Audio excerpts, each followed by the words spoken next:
Hi, Evan Pantazi. I'm going to talk today about the three animal styles of Weichi-Ryu, the crane, the tiger, and the dragon. Now, they have a systematic approach with the three forms, and it's usually trained as a crane style first, using the concussion of the crane. It doesn't take much strength because you can develop velocity and speed, and as such, your accuracy grows over time, which benefits the other two animals, of course. So, the crane is usually taught first as it's a more simple and less physically demanding animal to use. Now, the tiger is a secondary animal, and that's because it has to dig in deeper to the body. Okay, it's not hitting the more superficial nerve structures. It's digging in to tear at the deeper vascular tissue and nerves as well. But it has to separate between the bones and the muscles and the tendons deeper. And as such, strength has to be developed that can only be developed over time with forged tools. That means you have to train the tools, whether it's be digging your fingertips into the sand or carrying the jars or whatever training that you're doing to offset that or build that strength.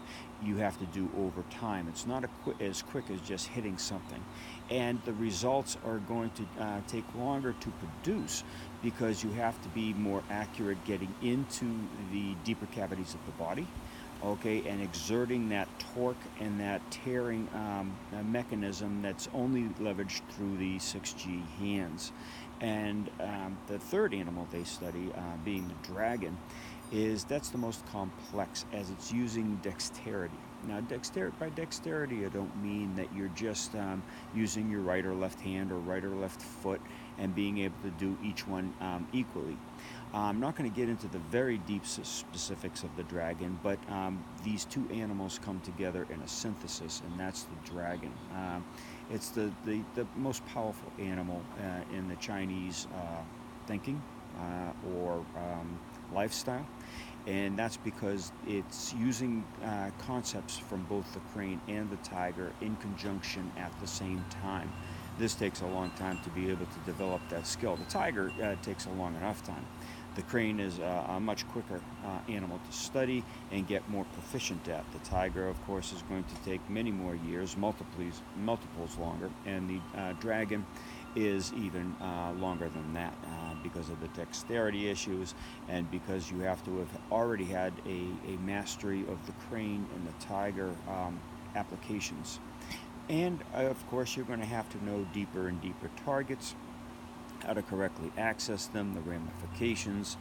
Again, they knew these ramifications because they documented them, okay? And they're in plain sight for everybody to see, but they're more hidden by the way that the modern traditional, not the old traditional, but the more modern traditional styles approach the arts, okay? And again, for mass consumption, mass marketing, to get the schools bigger. You can't be teaching tiger anyway.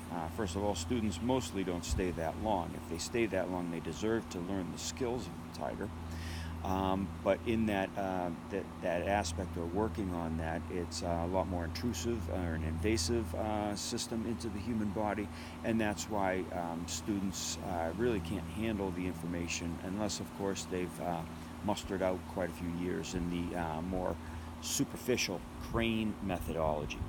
And the dragon, of course, we know those are just lifetime people that will be able to get to the crane level, or the dragon level of development in their skills. Now, this isn't just in Weichi. It's just that Weichi is the most prolific in their explanation of these three animals, or their adherence to the three animal style. Most styles, take a Shorin-ryu for example, they have all these essences, all these qualities, all these capabilities, all the hands. They're just not as prolific, or should I say, more pronounced in the Shorin system as they are in the Weichi system. Now you have the Goju-ryu system, okay, and they have the tools readily available. Their forms and their methods are more animalistic in style compared to a Shorin-ryu type of system, or Shotokan, or something of that nature. So that has even great possibilities for these three animals, because it's more detailed in their weaponry and their actions in their kata. But again, it's in all the forms, all the styles. It's just you have to know how to look for them and then decipher the actions in those katas. So just a little bit of information on the three animal styles and why they're taught in the order that they're taught in. I don't want to go into great detail with the dragon because, again, we have to get past the crane and the tiger first. So thanks for watching. There'll be more coming. Stay tuned.